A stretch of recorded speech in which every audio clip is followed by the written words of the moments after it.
ایک باغ میں جہاں ایک شخص کا اونٹ دیوانہ ہو گیا تھا اور وہ حضور کو بلا کے لے گئے۔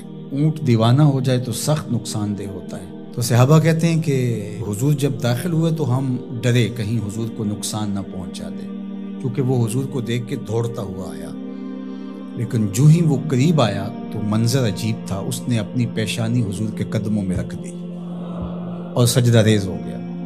جب اونٹ کی اس محبت کو ہم نے دیکھا تو برجستہ کہا کہ نحن احق ان نسجد للنبی صلی اللہ علیہ وسلم، حضور ہمارا بھی جی چاہتا ہے کہ ہم آپ کو سجدہ کریں۔ تو جب آقا کریم علیہ الصلوۃ والسلام نے صحابہ کے اس مطالبے کو سنا تو فرمایا کہ اگر اللہ کے علاوہ کسی اور کے لیے سجدہ روا ہوتا تو میں بیوی کو حکم دیتا کہ وہ شوہر کو سجدہ کرے۔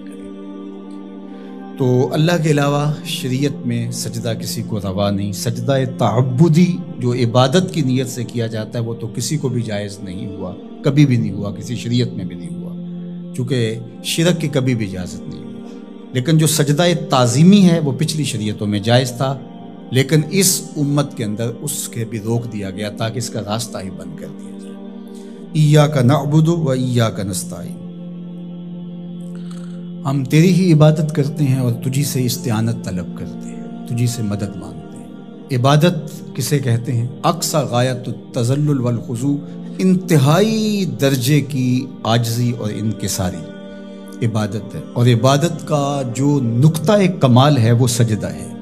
سجدے سے بڑھ کر عبادت کا کوئی روپ نہیں ہو سکتا، اور بندے کو سب سے زیادہ قربت رب کی سجدے میں ہی نصیب ہوتی ہے۔ تو ہماری عبادتیں اللہ کے لیے ہیں، اس لیے بندہ اس کے حضور کھڑے ہو کر کے عرض گزار ہوتا ہے کہ مالک میرا سر تیرے حضور جھکے گا۔ تو یہ جو تقدم ہے ایاک کا وہ اس لیے ہے تاکہ یہ حسر پیدا کر دیا جائے کہ ہماری پیشانی اللہ کے علاوہ کسی کے آگے نہیں جھکتی۔ اچھا، اب یہاں ایاک عابد بھی تو ہو سکتا تھا، لیکن نعبد ہے، اس لیے کہ بندے کو یہ سکھایا گیا کہ اپنی عبادت پہ ناز نہ کرنا، اپنی عبادت کو صالحین کی عبادت کے ساتھ جوڑ کے پیش کر، کہ مالک جس طرح تیرے بندوں کے سر تیرے حضور جھکے ہوئے ہیں، میرا سر بھی ان کے ساتھ تیرے حضور جھکا ہوا ہے، ان کی عبادت قبول کرے گا تو ٹوٹی پھوٹی شکستہ عبادت میری بھی قبول فرما لینا۔ اور پھر ارشاد فرمایا وَإِيَّاكَ نَسْتَعِينُ، اور ہم تیرے سے ہی استعانت طلب کرتے ہیں، تیرے سے ہی مدد مانگتے ہیں۔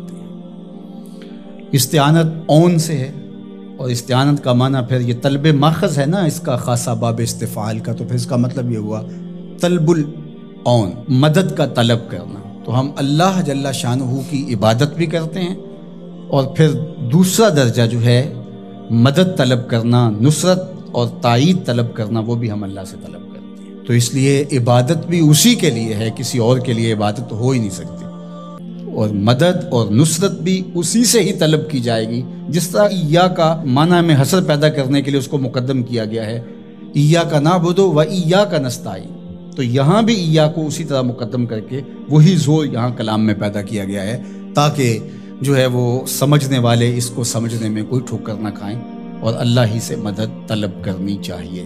باقی مجازن اگر کسی سے آپ طلب کرتے ہیں مدد، تو آپ کے اعتقاد میں یہی ہوتا ہے کہ وہ اللہ کی دی ہوئی توفیق سے میری یہ مدد کر سکتا ہے۔ اگر ایسا ہو تو وہ اس کے زمرے میں نہیں آئے گی۔ ڈاکٹر سے دوا لینے جاتے ہیں تو شفا تو من جانب اللہ ہوتی ہے۔ یہاں آج کل جو ہے وہ نور بٹ رہا ہے، تو یہ کہا جائے کہ انہوں نے مجھے نور دے دیا، تو نور تو اللہ ہی دینے والا ہے، لیکن یہاں مجازی معنی ہوگا۔ تو اسی طرح صالحین سے، نیکوکاروں سے، روحانی معاملات کے اندر جو استعانت طلب کی جاتی ہے تو وہ اسی معنی میں، حقیقی معنی کے اندر جو ہے وہ استعانت اللہ تعالیٰ جل شانہ کی ہے۔ باقی رہی بات عبادت کی، تو عبادت تو کسی کی مجازن بھی نہیں ہو سکتی اور حقیقتاً بھی نہیں ہو سکتی سوائے اللہ کے۔ یہ ساری کہانی بیان کرنے کے بعد اپنی وفاداری کا یقین دلایا، اور پھر ہاتھ پھیلا کر کے اس نے کہا اہدنا الصراط المستقیم، مالک تجھ سے صراط مستقیم طلب کر، ہدایت مانگی صراط مستقیم کی، سیدھی راہ کی۔